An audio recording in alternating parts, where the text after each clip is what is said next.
আমাদের প্রান্তিক শিশুদের, প্রান্তিক জনগোষ্ঠীর সুবিধাবঞ্চিত শিশুদেরকে নৈতিক ও মূল্যবোধের সম্বলিত যে তালিম, সেটা আপনারা দিয়ে যাচ্ছেন। আপনাদের প্রতি আমরা কৃতজ্ঞতা জানাচ্ছি। আমাদের বাংলাদেশে ৭৩,৭৬৮টি শিক্ষাকেন্দ্র আছে, ২৪,৩০,২০০ স্টুডেন্ট আছে। তাদেরকে আমরা ধর্মীয় মূল্যবোধ শিক্ষা দিচ্ছি এবং এই প্রকল্পের আওতায় আমরা এবছর বাংলাদেশের বড় বড় কারাগার, জেলখানাগুলোতে কোরআনের তালিম শুরু করব। অলরেডি কিছু চালু আছে, কেরানীগঞ্জে চালু আছে, চট্টগ্রামে চালু আছে।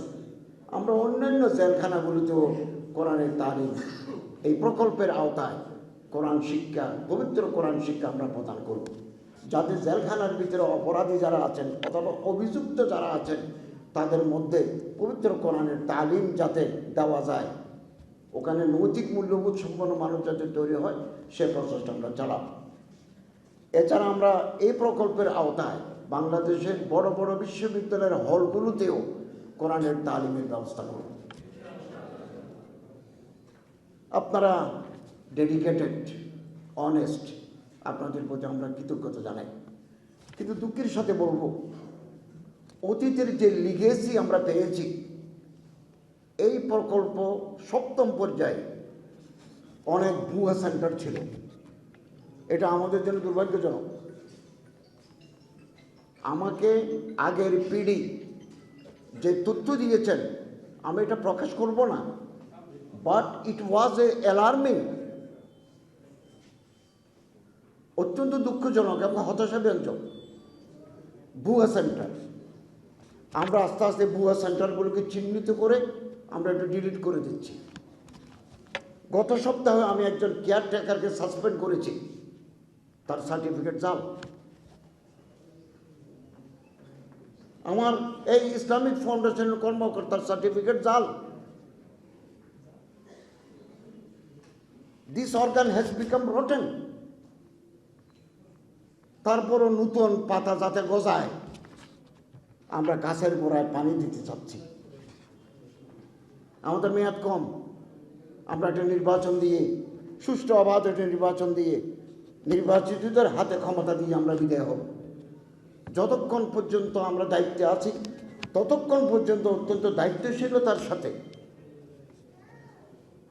এবং আল্লাহর ভয় অন্তরে রেখে আমরা কাজ করে যাব। এবং আমরা নতুনভাবে কেয়ারটেকার নিচ্ছি, শিক্ষক নিচ্ছি, ওখানেও আমরা কোনো স্বজনপ্রীতি আমরা করব না।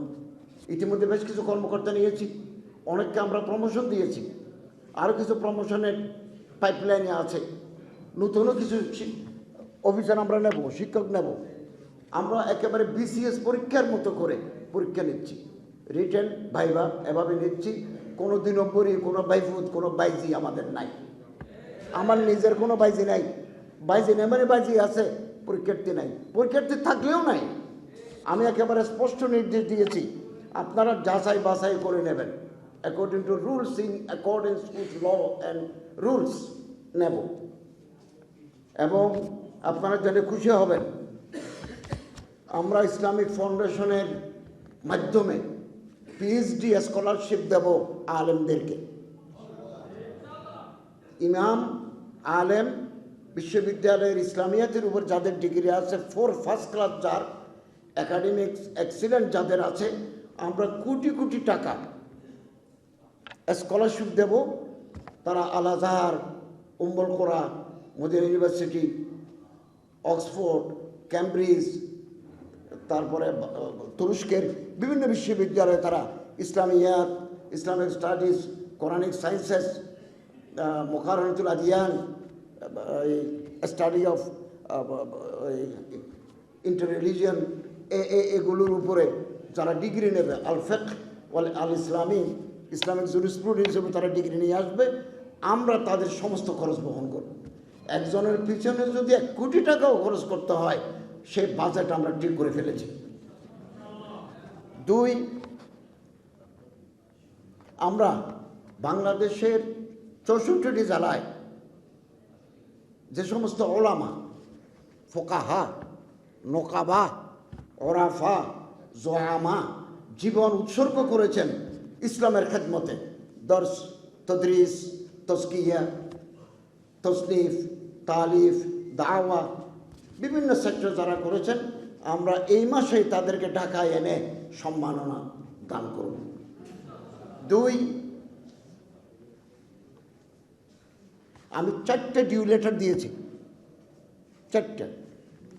শিক্ষা মন্ত্রণালয় উপদেষ্টাকে দিয়েছি, প্রাথমিককে দিয়েছি, আইনকে দিয়েছি এবং প্রতিরক্ষাকে দিয়েছি যে কওমি সনদ আল হাইয়াতুল উলিয়া লিল মাদারিসিল জামিয়াতুল কওমিয়ার প্রাপ্ত সনদগুলো কামিলের, দাখিল আলিম ফাজিল কামিলের যে মর্যাদা, তারা যে সুযোগ সুবিধা পাচ্ছেন ওনাদের জন্য সুযোগ সুবিধা প্রদান করা হয়। মাননীয় আইন উপদেষ্টা আমার এই ডিউ লেটার প্রতি সম্মান জানিয়ে ইতিমধ্যে এই কওমি সনদকে নেকা রেজিস্টারের হিসাবে গ্যাজেট করে দিয়েছেন।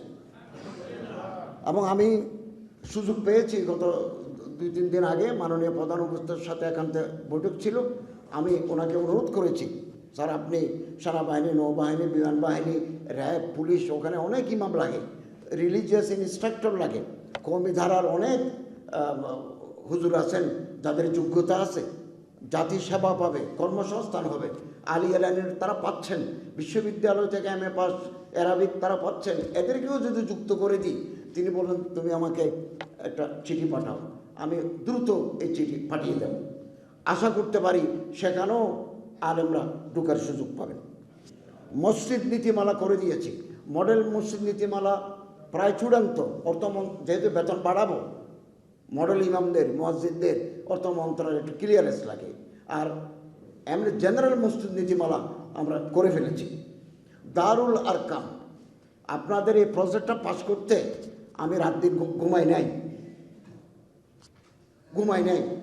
প্রথমে এটা আউটসোর্সিংয়ে দিয়েছিল, কত পিঠের উপর হাত বুলাই অনুরোধ করে এটাকে আবার আগের শেপে নিয়ে এসেছি। মডেল মসজিদ, দারুল আরকাম 1 বছরের বেতন সহ একনাকে পাস করাই দিছি।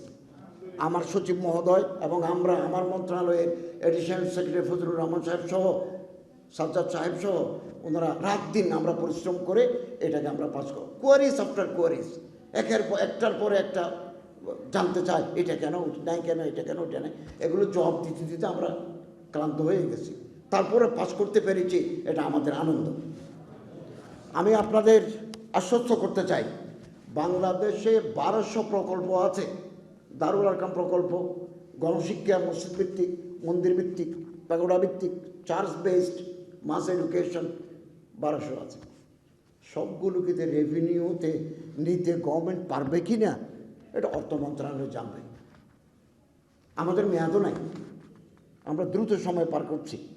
তবে আমি অন্ততপক্ষে মসজিদ ভিত্তিক শিশু গণশিক্ষা কার্যক্রমকে রেভিনিউতে আনার জন্য আমি যাওয়ার আগে জনপ্রশাসনের একটা সামারি দিয়ে যাব, এবং এই সামারি যদি তারা কবুল করেন তাহলে আমাদের মেয়াদ থাকতে হবে।